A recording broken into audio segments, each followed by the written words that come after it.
Hi friends, కథ అంటే ఏమిటి? ఈ ప్రశ్న నాకు కథ అనే ఒక షార్ట్ ఫిల్మ్ తీసిన యూనిట్ నుంచి వచ్చింది. నాకు తెలిసి కథ అంటే ఒక బైబిల్, కథ అంటే ఒక ఖురాన్, కథ అంటే ఒక భగవద్గీత. మనం చదువుకొని నేర్చుకుని జీవితంలో కర్మ సిద్ధాంతాన్ని ఎలా పాటించాలనడానికి ఈ గ్రంథాలు మనకు తోడయ్యాయి. అలాగే మన జీవితంలో మనకు రోజుకు పాఠం నేర్పుతుంది.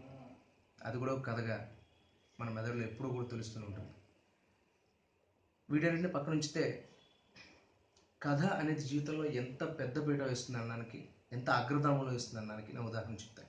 నా జీవితంలో నాకు తెలిసింది. ఒక పసిపాప ఆకలిస్తుంటే కన్న తల్లి చందమామని చూపిస్తూ కథ చెప్తుంది. కథ చెప్తేనే ఆ బిడ్డ అమ్మ బిడ్డ గోరు ముద్దలు తింటాడు.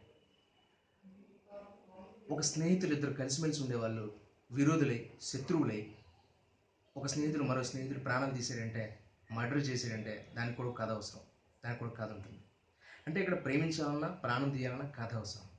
కథ లేనిదే ఒక్క అడుగు కూడా మనం ముందుకేయాలి. అమ్మను ప్రేమించాలన్నా, చెల్లితో రాఖీ కట్టించుకోవాలన్నా, స్నేహితుడితో గొడవ పడాలన్నా, ప్రియురాలను ప్రేమించాలన్నా కథ అవసరం. కథ లేకే చాలా సినిమాలు ఏమవుతున్నాయి మీరు చూస్తున్నారు.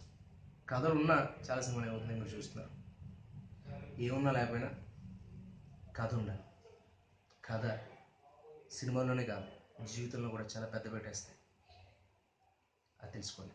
నాకు తెలిసినంతవరకు కథ లేనిదే నేను ఒక్క అడుగు కూడా ముందుకెళ్ళాను. కథ టీం అందరికీ ఆల్ ది బెస్ట్.